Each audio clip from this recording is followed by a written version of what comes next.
Chapitre 2, la cité des Athéniens au 5e, 4e siècle avant Jésus-Christ, citoyenneté et démocratie. Donc dans ce deuxième chapitre concernant le monde grec, il s'agit d'étudier une cité, Athènes, parce qu'elle a été la plus prestigieuse et la plus puissante du monde grec à cette époque, et parce que les Athéniens ont inventé la démocratie. Il s'agira aussi d'étudier le patrimoine que nous devons à cette période de l'apogée de la cité d'Athènes.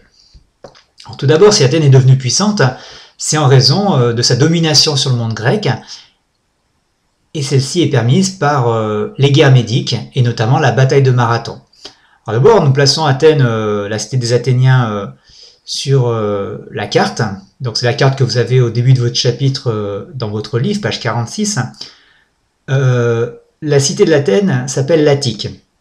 Donc il y a effectivement la ville d'Athènes, mais aussi les campagnes environnantes, donc vous voyez les étroites plaines littorales propres au monde grec, le Cap Sounion dont on avait déjà parlé, et puis la plaine de Marathon se situe de l'autre côté de la cité, et cela permet ici aux Perses de pouvoir débarquer et de pouvoir prendre Athènes à revers. Alors les Perses, que les Grecs appelaient les Mèdes, d'où le nom de guerre médique, attaquent les Athéniens parce que ces derniers avaient refusé d'accepter leur domination en 494 avant Jésus-Christ. Donc ces derniers longent la côte de la mer Égée et attaquent donc les Athéniens à Marathon en 490 avant Jésus-Christ. Hérodote, historien grec s'il en est, raconte que l'armée perse serait venue avec des centaines de milliers d'hommes, et donc la victoire athénienne apparaît à la fois comme une surprise, mais aussi comme la démonstration des qualités de guerriers des citoyens soldats athéniens. Et donc ces citoyens soldats sont appelés les hoplites. Alors on les appelle ainsi parce qu'ils portent des boucliers, en grec oplon, et que ces derniers donc sont des fantassins combattant à pied. On les voit ici combattre en phalange, donc ils sont serrés, l'esprit de groupe, de corps est très important. Et en fait le combat, la bataille, il s'agissait d'être maître du champ de bataille. Ce n'est pas forcément une guerre hyper matérielle, ça peut ressembler en termes de combat quasiment à une mêlée. Donc la bataille de Marathon, remportée par les Athéniens à la tête d'une alliance grecque en 490 avant Jésus-Christ, permet aux Athéniens et à l'hoplite athénien de montrer sa supériorité sur les autres combattants grecs et d'établir durablement le rayonnement d'Athènes sur le monde grec. Puisqu'à la suite de cette bataille, les Athéniens vont pouvoir créer une alliance qu'ils vont dominer, leur permettant de réunir un trésor, donc d'avoir une puissance financière, leur permettant de payer à la fois l'armée, de financer aussi la construction de nombreux monuments dont on reparlera. Alors si nous revenons à notre problématique, à notre fil directeur, citoyenneté et démocratie, l'hoplite est celui qui combat pour sa cité. Et donc le fait de faire la guerre pour sa cité est le premier devoir du citoyen athénien, tel que l'atteste le serment des Éphèbes que l'on en avait étudié, qui montre que chaque jeune homme athénien doit être courageux, ne pas abandonner son compagnon, donc l'esprit de corps dont j'ai parlé, d'obéir à ceux qui gouvernent la cité, mais de défendre aussi l'ensemble du territoire de la cité, à savoir les sanctuaires, à savoir aussi l'ensemble des lieux de la patrie, et la campagne aussi, puisqu'on parle du blé, de l'orge, des vignes, des figuiers, des oliviers. Donc l'ensemble du territoire est à défendre et chaque citoyen doit participer à la défense. Dans un deuxième temps, nous avons étudié les Athéniens et leur cité démocratique. Parce qu'effectivement, étudier Athènes, c'est étudier la première démocratie de l'histoire, les décisions se prenant par l'assemblée du peuple sur la colline de la Pnyx. Alors vous devez être capable, pour le contrôle, de décrire comment pouvait se dérouler une séance à l'Ecclésia. Vous avez, pour vous permettre de le faire, une reconstitution illustrant donc ce qui pouvait se passer à l'assemblée de la Pnyx. Donc en théorie, plus de 40 000 citoyens, donc des hommes, pouvaient se réunir ici une bonne quarantaine de fois par an, à peu près tous les 10 jours. En réalité, 2-3 000 seulement citoyens s'y rendaient effectivement.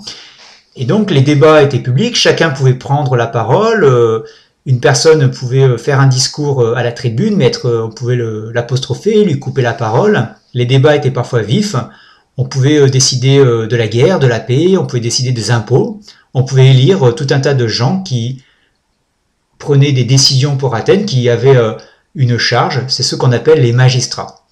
L'égalité entre chacun était respectée au niveau du temps de parole, et ce sont les Athéniens qui ont inventé le contrôle, la limitation du temps de parole. Nous avions ici une clepsydre reconstituée, donc une horloge à eau, permettant à chaque orateur d'avoir exactement le même temps de parole.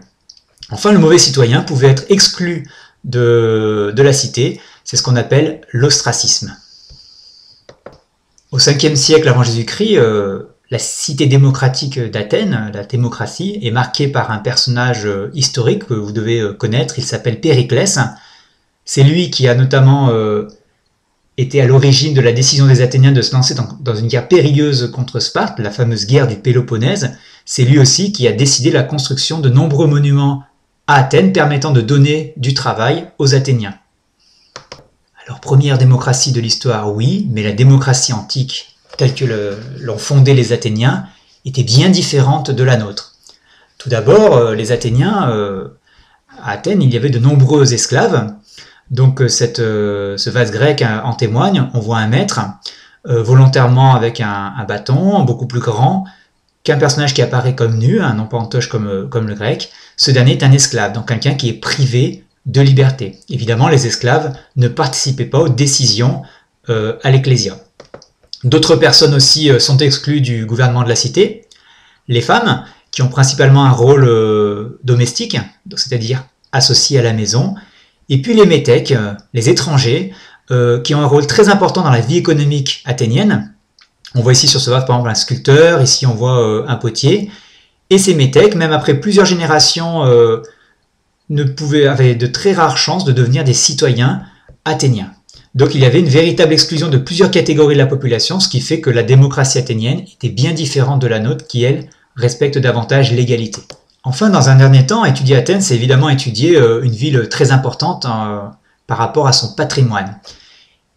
Les Athéniens se retrouvaient chaque année lors d'une grande fête, la fête de tous les Athéniens, donc la fête des Panathénées, qui était un grand moment de la vie civique athénienne.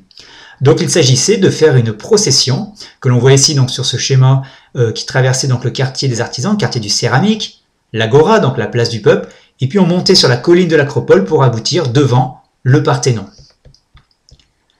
Vous devez être capable d'identifier tous les lieux civiques importants d'Athènes, d'identifier donc le parcours des Panathénées, mais aussi d'autres lieux, notamment le cœur de la démocratie athénienne, la colline de la Pnyx, là où se réunit l'Ecclésia. Alors revenons donc sur l'Acropole, et plus précisément au niveau du Parthénon. Donc il s'agit d'un lieu religieux, d'un temple, même si cela est discuté, en l'honneur d'Athéna. Parthénos signifie Athéna pure, si vous voulez. Donc ce temple a été construit au temps de Périclès, qui en a décidé la construction. Et donc là, vous avez une vue actuelle de l'Acropole, avec les restes, quand même en assez bon état, de ce temple du Parthénon. Donc cette grande fête civique, si vous voulez, ce qui correspond à notre 14 juillet à nous en France, est connue par les frises qu'il y avait sur le Parthénon. Donc on voit en fait l'ensemble des citoyens athéniens être mis en valeur, qui pouvaient participer à ce défilé. Donc les cavaliers, on a les porteurs et porteuses de vases, on a des bêtes emmenées dans des sacrifices, et puis l'apothéose, si vous voulez, de cette fête, c'est le fait d'habiller par un péplos, donc par une sorte de drap qui a été cousu pendant toute l'année, la statue de la déesse Athéna. Donc c'est intéressant de voir qu'en fait l'ensemble des habitants d'Athènes, citoyens comme non citoyens, étaient, si vous voulez, rassemblés dans cette fête. Donc les citoyens, qui sont des guerriers, participent évidemment, c'est logique. Mais les femmes, qui ont un rôle en général domestique, sont ici associées à la grandeur d'Athènes. Enfin, il faut savoir que s'il y a un cortège qui défile, les métèques, les esclaves, pouvaient assister à ce dernier et par conséquent se sentir intégrés dans la vie d'Athènes. Donc si vous voulez, si nous finissons la comparaison par rapport à notre 14 juillet, une fête civique, une fête qui rassemble tous les habitants, mais au contraire de notre 14 juillet, qui est la fête nationale depuis 1880 en France, une fête qui a un aspect religieux très important.